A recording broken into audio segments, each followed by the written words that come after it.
Today, we're talking about the fine art of figuring out where the hell you're supposed to sit in a surf lineup. Does anybody ever know?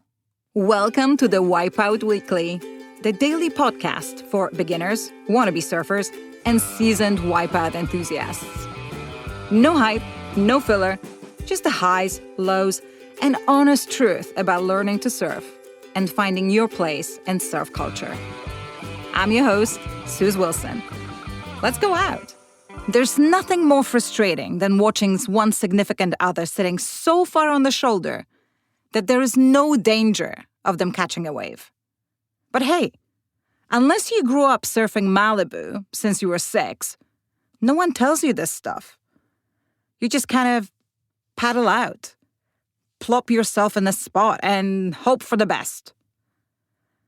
And then wonder why you're either getting zero waves or getting yelled at, or both.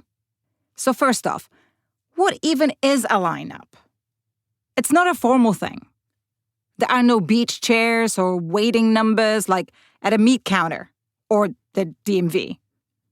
If there were some beach chairs, you could at least do the German, I'm European, trick with a towel and reserve your spot. The lineup is just a zone in the water where surfers sit and wait for waves.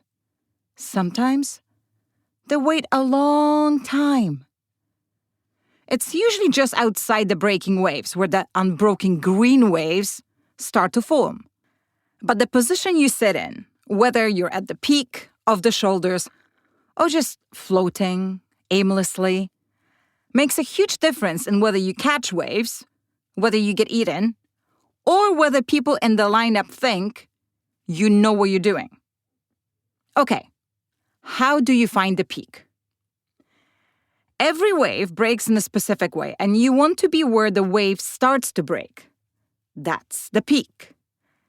Some waves break left, some break right, some break both ways. And those are A-frames. Look for the spot where surfers are consistently taking off and getting rides. You can usually spot wee lumps on the horizon coming in. Watch how they form and where they break. And that's the golden rule for every beginner or visitor to a new break. Sit yourself down and study for at least 10 minutes. Where are the good surfers, those who are catching everything sitting? Are there multiple peaks? Which way are the waves breaking? Also, is this the kind of break where there's more than one surfer per wave allowed? Meaning, is it a friendly break? It happens, you know. And whatever you do, start by sitting on the shoulder. Then you can work your way up politely and slowly. You'll know how and when. Keep looking at those other surfers and what they're doing. If you're catching waves and you're holding your own, you'll naturally move closer to the peak without annoying anyone else. At least that's the theory.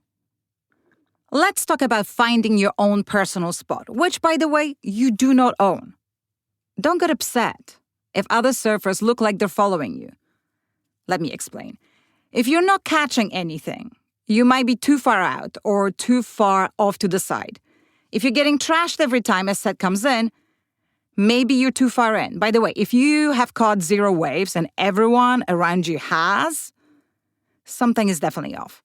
You could blame your tools.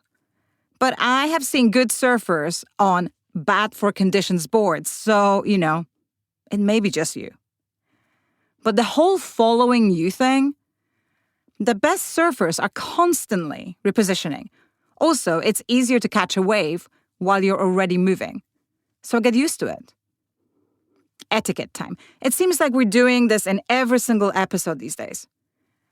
The person closest to the peak has priority. If someone's already paddling for a wave and they're deeper than you, it's not your wave. Don't paddle around people just to get closer to the peak. That's called backpaddling, and it's considered a jerk move. Also, don't sit directly inside someone and take a wave unless they're your buddy and they've said, go for it. Otherwise, you're just snaking them. Oh, spacing. Let's talk about sitting on top of other people. You want to be not so close to someone that it's awkward if you both paddle for the same wave. Respect the bubble. Do you know that's how you drive cattle, too? You must respect the bubble or the cows will disrespect you. So here's a short version. Watch before you paddle out. Don't go straight to the peak. Adjust often. The lineup shifts. Waves shift. People shift. Know your place, but also know when to go for it. We can talk about lineup vibes another time. And that's all for today. Check out the Wi-Fi Weekly for our free newsletter, more stories and ways to connect with us. Thanks for listening. See you tomorrow for more of the Wi-Fi Weekly.